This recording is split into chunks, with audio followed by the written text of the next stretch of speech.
perdu. Tout simplement parce que j'avais perdu confiance en moi et en ce que je faisais. Mais aujourd'hui, j'ai vraiment ressenti le besoin de vous parler. Sachez que j'ai fait d'autres épisodes avant, mais je pense que cet épisode sortira en premier. Et c'est le premier épisode de 2025 que j'enregistre. Je viens de regarder un film qui s'appelle J'y crois toujours. Et c'est l'un des plus beaux films que j'ai vus de toute ma vie. C'est un film chrétien sur l'histoire d'un chanteur et comment Dieu a agi dans sa vie et a fait en sorte que sa foi prenne une autre dimension. Mais pour ça, il a dû y avoir un événement dans sa vie qui a provoqué beaucoup de contrariété, de frustration, d'incompréhension, de colère, de tristesse. Et je me sentais grave dans... Je ressentais vraiment les mêmes émotions ces derniers temps. Tout simplement parce que j'ai eu un accident de car et que j'ai failli mourir, tout simplement. Et à la suite de cet accident, je me suis sentie complètement perdue, dans l'incompréhension, en même temps en colère, plein d'émotions contraires. Et ça faisait un certain temps que, pas que je croyais plus en Dieu, bien au contraire, mais que j'avais l'impression de pas l'entendre. Et cette histoire, plus l'histoire de Job que je lisais ces derniers temps, où lui est passé par des épreuves qui lui ont été mises dans sa vie, des épreuves que Dieu a permis qu'elles arrivent afin de tester sa foi, mais qu'il a laissé dans une colère, une incompréhension, une détresse. Et je me dis qu'on est beaucoup parfois à ressentir ça. Parfois Dieu il permet des choses dans nos vies. On ne comprend pas pourquoi. Ça peut nous mettre en colère, ça peut nous rendre tristes, ça peut nous épuiser mentalement comme pas possible. Ça peut même venir à faire en sorte qu'on remette en question notre foi. Mais au final, il y a toujours quelque chose de bon qui sort de tout ça. Et dans ce film, malgré qu'il soit triste, mais il est très triste, mais il est magnifique. La fin et ce qu'il en sort de l'épreuve qu'il a vécue, c'est tellement beau. Et c'est là que je me suis dit, en fait, déjà, on ne comprend pas toujours ce que Dieu veut faire, mais c'est normal parce qu'il voit au-delà de ce que nous, on peut voir. Il voit après tout ce qui se passe. Il sait ce qu'il va y avoir après. Et c'est pourquoi je vous demande que même dans ces moments-là où vous dites, mais à quoi bon en fait, accrochez-vous un maximum. Dites-le même à Dieu, faites une prière et dites-lui même, Seigneur, je suis en colère contre toi, Seigneur, je ne comprends pas ce qui se passe, je ne comprends pas ce que tu fais, je veux te faire confiance, je te fais confiance. Et pour l'instant, c'est vrai que j'ai plein d'émotions contraires, mais je sais qu'à la fin de tout ça, il y a quelque chose de beau qui va en sortir, même si aujourd'hui je ne le vois pas, je te fais confiance. Faites confiance à Dieu, ça peut être dur, mais dur. Mais sachez qu'à la fin, si vous y croyez jusqu'au bout, si vous vous y attachez, il y a quelque chose de magnifique qui en sortira. Quelque chose de beau. Et je ne veux pas vous spoiler le film parce que je vous recommande d'aller le voir. Il est disponible sur Amazon Prime, je ne sais pas s'il est disponible sur d'autres plateformes.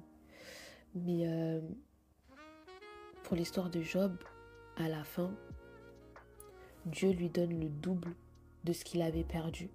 Et en plus de ça, à travers tout ce qu'il a traversé, à travers sa bénédiction, il va pouvoir aussi transmettre de ses bénédictions à ses amis. C'est-à-dire que Dieu va bénir ses amis parce que Job a gardé la foi. Dites-vous que là, ça se trouve, vous passez par une épreuve mais terrible ou par un moment de doute ou dans un désert ou peu importe.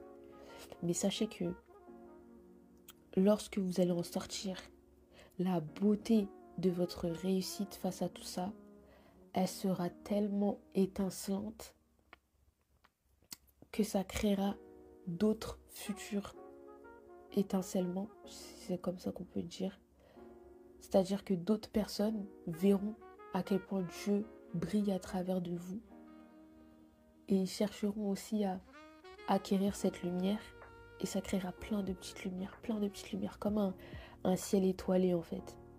Et l'une des métaphores que j'ai trouvées magnifiques dans ce film, c'était que les étoiles qui brillent le plus sont celles qui ont la durée de vie la plus courte. Mais quand une étoile meurt, elle explose et ça fait ce qu'on appelle une supernova, c'est-à-dire c'est presque comme un feu d'artifice. C'est magnifique, c'est plein de couleurs.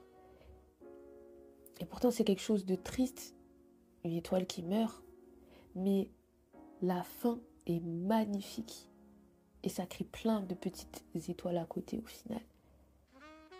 Et parfois, dans notre vie, dans notre chemin avec Christ, parfois, on doit passer par là. Quand je dis une mort, je pense à la mort de soi, le fait de vraiment s'abandonner, de tuer sa chair pour Dieu.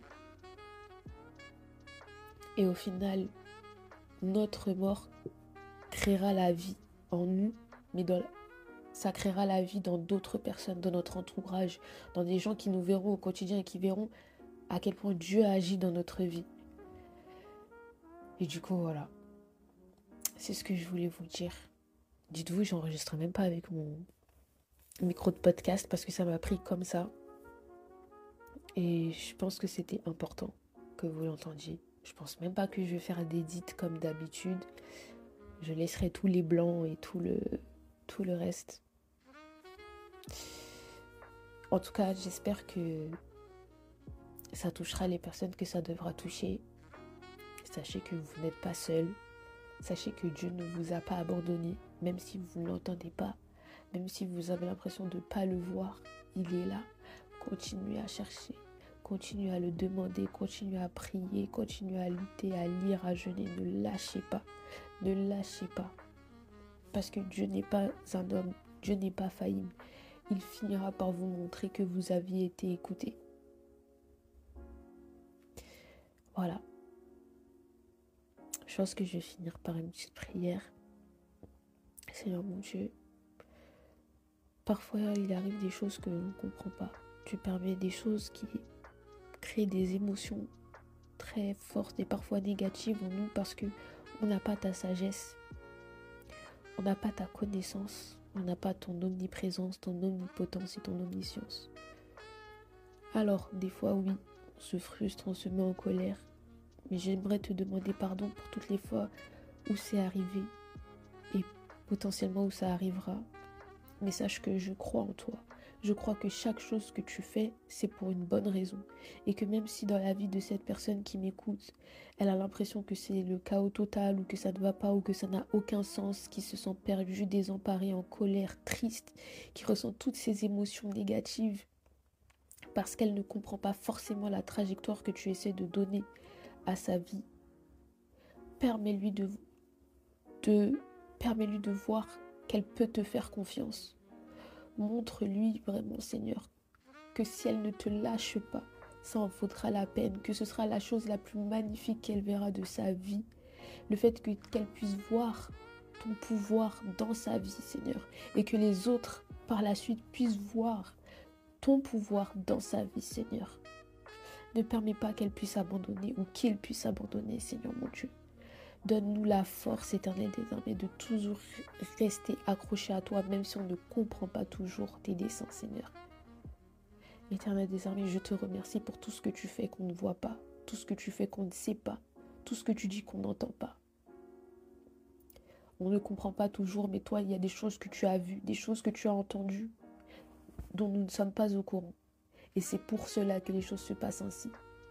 Alors Seigneur mon Dieu, je remets ta confiance et je sais Seigneur mon Dieu, mon roi, je sais que te faire confiance et croire en toi est la meilleure chose que je puisse faire. Je te remets mon cœur, mon âme, mon être, tout ce que je suis, toute ma vie. Et je te fais confiance, Seigneur. Qu'importe la trajectoire que tu me donnes, qu'importe la trajectoire que tu nous donnes. Seigneur mon Dieu, mon roi, merci. Amen. Je vous fais de très très gros bisous, les amis. On se dit à la prochaine. Kiss.